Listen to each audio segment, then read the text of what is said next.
Hey everybody, Joe here. Welcome back to 360 Comics.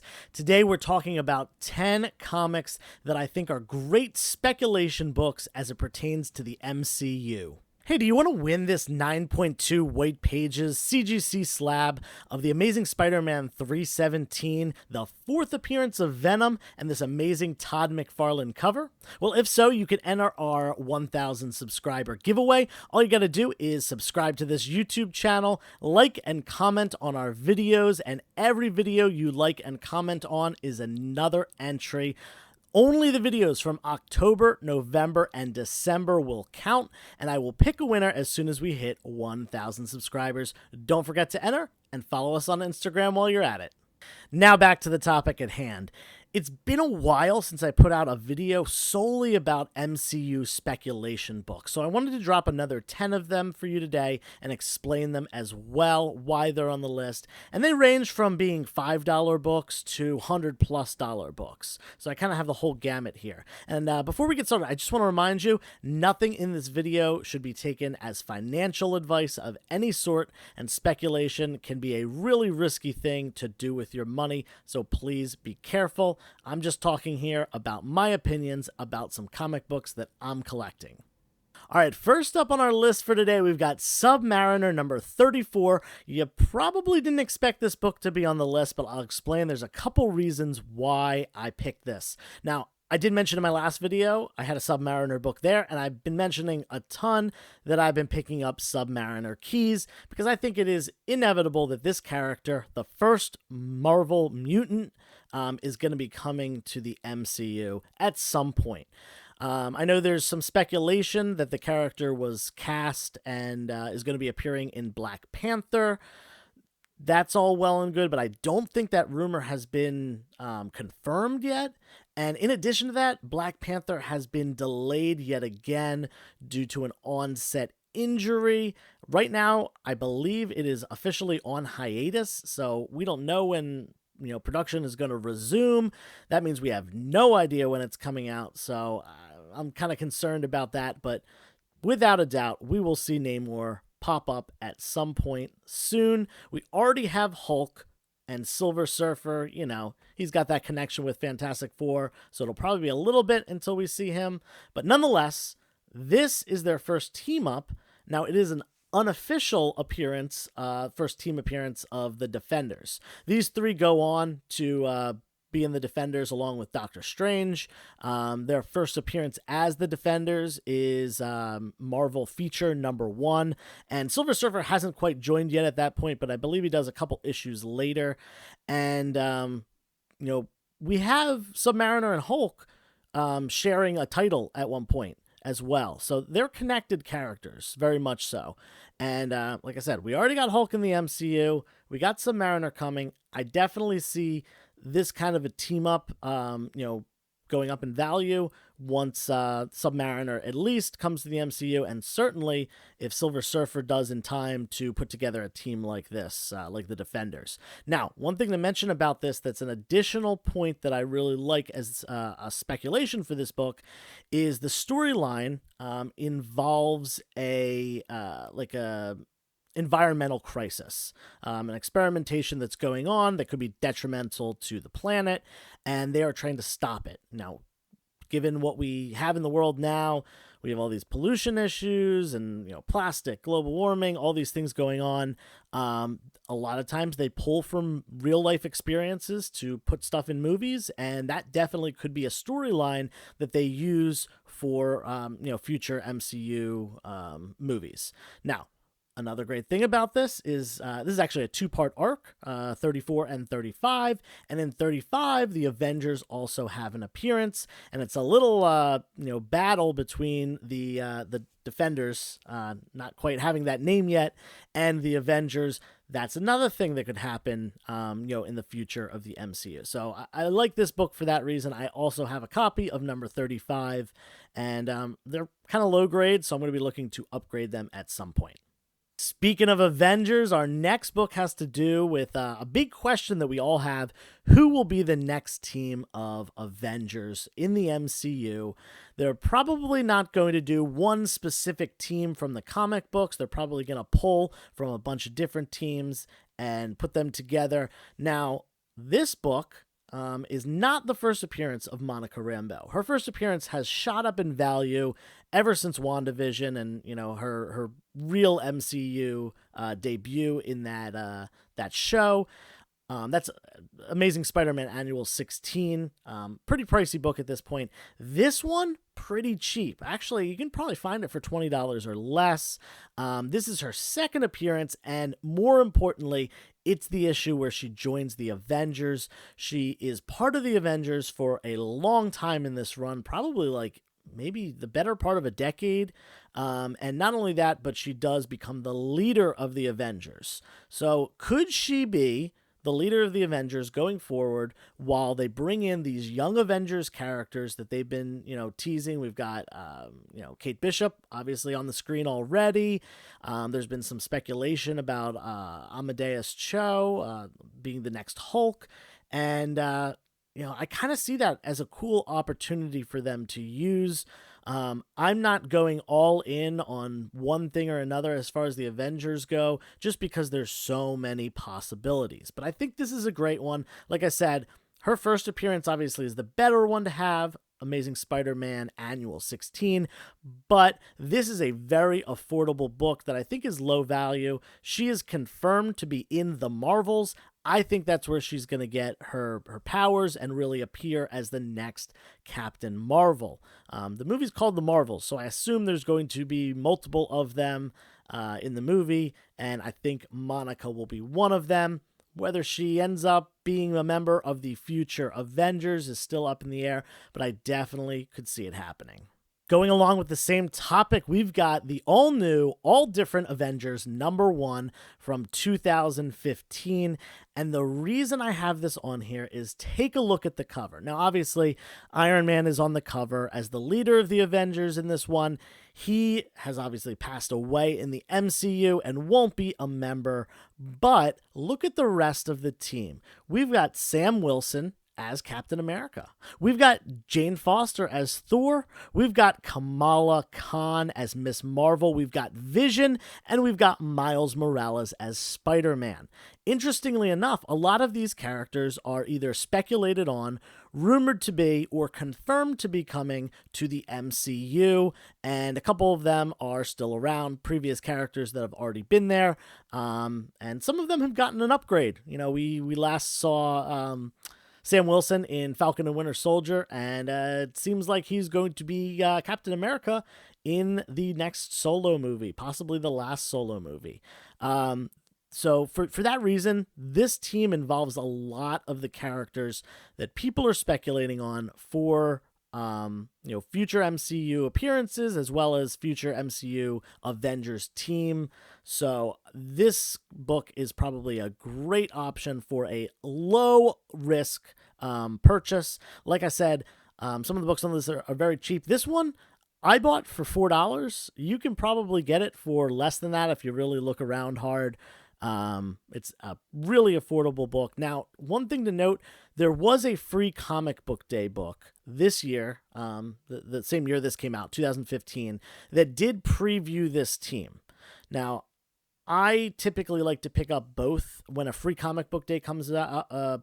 Free comic book day book comes out and either previews something or cameos something, and then there's a first appearance, in this case as a team in the #1. I like to pick up both. Unfortunately, I haven't been able to find the free comic book day version yet, so I'm going to have this one for now and be on the lookout for that.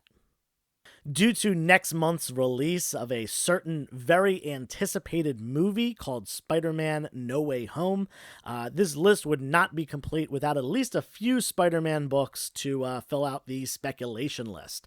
So this one is an interesting one.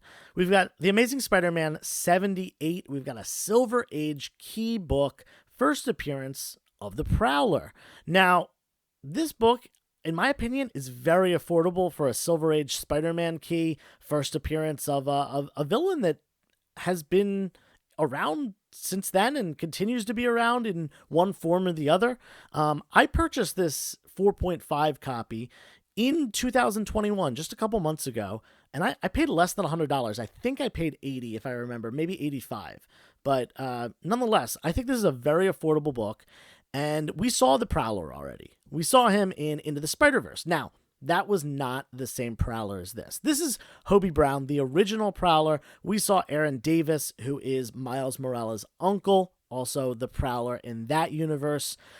That being said, when a character appears, even if it's a newer version of the character, the original version still usually does go up in value. This is also just a Silver Age key that, I really don't see this book, going down a lot in value for the reason of, how old it is, what it is, and, it's an Amazing Spider-Man book. People collect these no matter what comes out in the movies. It's not like Amazing Spider-Man 3 would have been, $100 book, the first appearance of Dr. Octopus, had he not been in the trailer. The book is still a couple $1,000s in almost any grade. Obviously the hype for it did drive the price up a little bit, but it's not like that kind of book doubles or anything or triples in value like some books do when a character is spoiled or hinted at. So for that reason, I think we could definitely see the Prowler again, whether it's this original version or Aaron Davis. I think Miles will be coming to the MCU at some point, so we will probably see his uncle, the Prowler. Be really cool if what's his name, Donald Glover, did reprise that role. He did the voice of Prowler in Into the Spider-Verse, and believe he was in a deleted end scene that never showed for one of the Spider-Man Tom Holland movies where he mentions Miles on the phone. Be really cool for him to be in that. I think he's a great actor. But yeah, either way, whether we see this character or not, this book is just a great one to have as far as being a Silver Age Spider-Man key. Next up on our Spidey books, we've got a classic right here. One of the books from, in my opinion, the best Marvel limited series ever. We've got Secret Wars number 8. And, this is a kind of a pricier book. It is the origin story of the black symbiote suit that Spider-Man wears, which eventually does latch on to Eddie Brock, who becomes Venom. It's not the first appearance. That is Amazing Spider-Man 252, also tied with Marvel Team Up 141, but 252 is the one that holds the most value because it's in the Amazing Spider-Man run. That being said, this is a more affordable key. 9.6s only sell for like $300, $350, and 9.8s can be had for between $600 and $700. For that reason, I think this is kind of an undervalued book to begin with. It is from the 80s, so it's a little bit easier to find in those higher grades, but nonetheless, it's a super classic cover, a really coveted book that links to Spider-Man, Venom, as well as the whole, Marvel universe, given that this is a massive crossover run. And just in general, it links to Secret Wars. Now, we're getting Secret Invasion, but we're not really sure what that's going to be. Could they take parts of Secret Wars and use that? Sure, absolutely. Could they do Secret Wars down the line at some point? And in addition to Secret Invasion? Yeah, they could do that too. Personally, I love this run. I don't think this run is ever going to fall out of favor with the comic book community, especially this big key. Number 1 has been going up in value pretty steadily over the past few years. And number 3 had a big spike up as well due to the first appearance of Titania, who's going to be in She-Hulk. So that's the reason that I featured this book in here, especially because we're getting another Spider-Man trilogy. Could we see some black suit action? I think so. I definitely think it could happen. Lots of tie-ins with the suit with Fantastic Four, who also are coming to the MCU in the next few years. Interestingly enough, this next Spider-Man book came out just this year in 2021. We've got Web of Spider-Man #1. And this book kind of immediately sold out and then was selling for like $20, maybe even $25 on the secondary market for a while. It's kind of settled down quite a bit to only being about a $10 book. And I've actually seen some sell for less than $10 on eBay. Still, if you could pick this book up for cover price anywhere, certainly do it. I seriously doubt you'll be able to find it anywhere for that amount, but you never know. That being said, this is the first appearance of Harley Keener, who was the kid in Iron Man 3. Now, there's certainly a little bit of speculation that character could come back to the MCU, but I think there is more of a chance of there being some sort of animated show on Disney Plus around this book and around the topic in this book, specifically the team. Web for this book does not mean like Spiderweb. It's actually an acronym for the World Engineering Brigade. And that is a team that Tony Stark puts together involving Spider-Man, Harley Keener, and a few more. And not only that, but in Disney World, there is a ride, an Avengers campus in Disney World that has the characters from the World Engineering Brigade. That makes me think that Marvel's kind of pushing that a little bit, and maybe that is setting us up for an animated, probably animated at least, MCU Disney Plus series. I think that'd be a really cool thing to do. Now, this is a book that was written for kids. It's supposed to be, a more family-friendly comic run, but I think it's actually a pretty good run. I'm entertained by it, and even so, I think kids would be entertained by it even more. Perfect to do a Disney Plus show for, and that for that reason, not only just the first appearance, but first mention of the World Engineering Brigade and all that stuff, first team up of these characters, I think is a good buy, especially if you can get it for less than $10, and certainly if you can get it for cover price. If you watched my last spec video, you might remember that 4 out of the 10 books were all X-Men books, and I wanted to switch it up a little bit, so I cut it down to just 1 in this book, wanted to spread things out and, share the love a little bit. So this is the 1 X-Men book. We've got X-Men Annual 14. Now, this book is interesting because this book was supposed to come out after X-Men 266, and what takes place in this book happens after X-Men 266. If you're not familiar, X-Men 266, prior to recently, was considered the first appearance of Gambit, and this was considered the first cameo appearance of Gambit, because it was supposed to come out after, and chronologically it's after. Well, recently, Key Collector has changed their designation of this book and 266. They fixed the error because this book was, in fact, out first. Actually, I believe it was at least a week, maybe as much as a whole month before. So now on Key Collector, which most people will agree is the go-to spot for, accurate key representation, Key Collector now lists this as Gambit's first appearance. Now, I don't think that this book will ever outsell 266. I'm not saying that, and I don't want you to think that I'm saying that, because that's just a little silly. 266 has him on the cover. It's in the regular X-Men series. This one's an annual. There's a lot of things holding this book back. He is certainly in way more of this book than would be permitted for a cameo. He's on multiple pages, I think at least a dozen panels, and has speaking lines all over the book. This is definitely not a cameo. It is a true first appearance.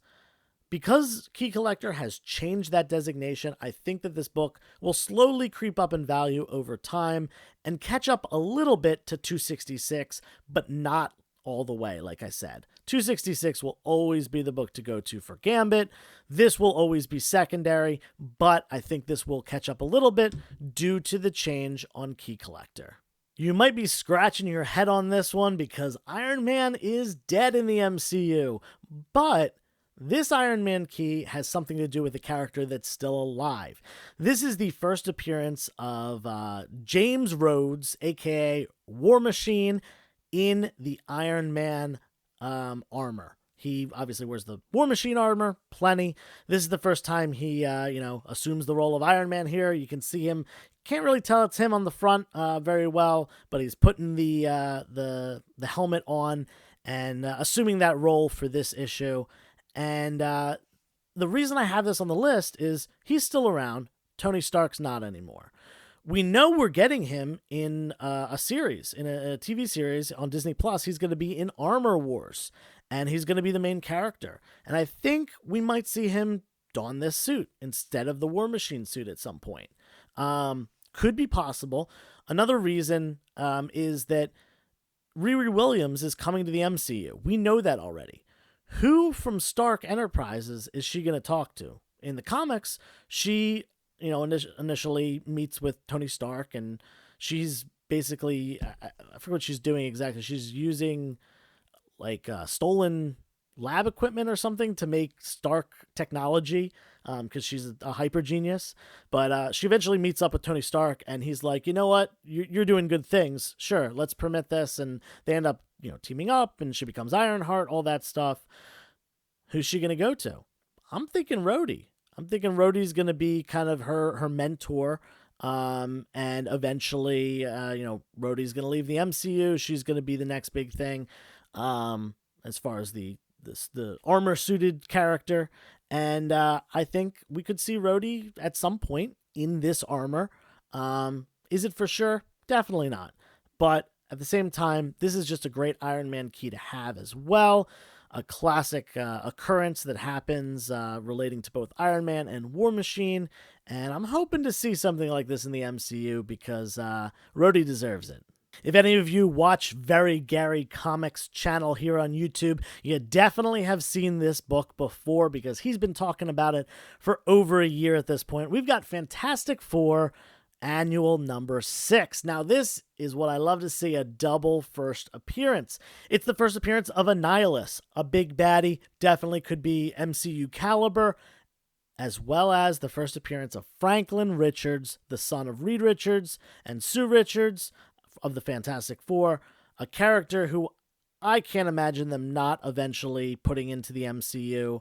There's a lot of storylines involving Franklin, and he does, end up growing up to be a character, in his own right, a hero in his own right, in many different forms. And I'm actually probably going to do a video about him in general because he's such an in-depth character. You really could go into a lot with him. But yeah, double first appearance. We got a member of the Richards family as well as Annihilus. His book's a hard one to get in a high grade because it is a square-bound book from the Silver Age. You can see mine's a 3.0. As I always like to say, low grade is better than no grade. I picked this up. I got a really good deal. I paid $175 for this book a couple months ago. I think it was a really, really solid deal. They're selling for more than that now. I think they were selling for more than that then, but nonetheless, I wanted to own this book. There's a lot of speculation behind it, and so I picked it up in a low grade because higher grades are very expensive. But you gotta love these double keys because only one of the characters has to have, some heat behind them in order to make the value of this book go up. And if both characters end up showing up, sky's the limit.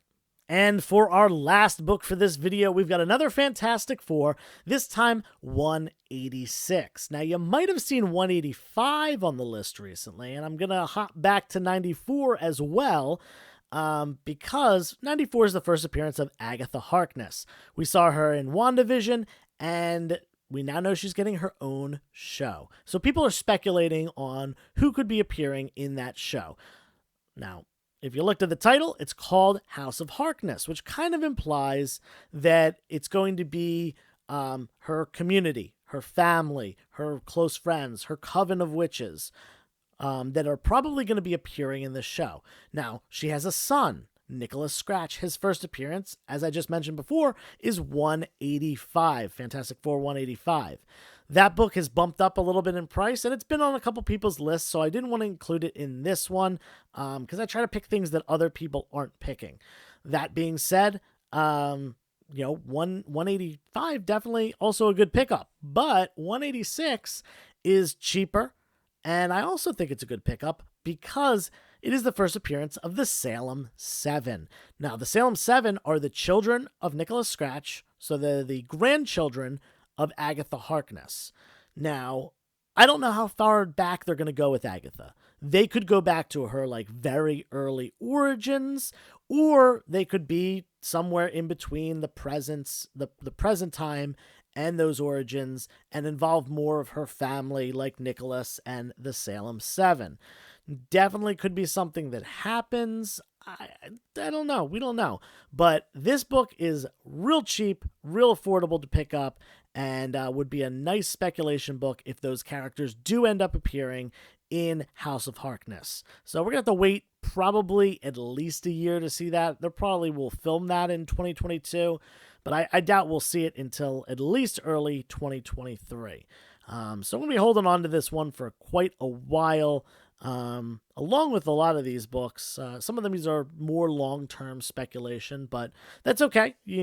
Sometimes you have to hold a book for a while in order to see it go up in value, and that's perfectly fine. Thank you guys for sticking with me for this video. I have a really great time doing a little bit of research for these and giving you some information that might be helpful to you when it comes to buying comics. Don't forget, subscribe to the channel, like and comment on this video for your chance to win this awesome slab, and go back and like and comment on all of our videos from October, November, and December for additional chances to win. Every video is an entry, so go do that. And until next time, turn the page, wash your hands.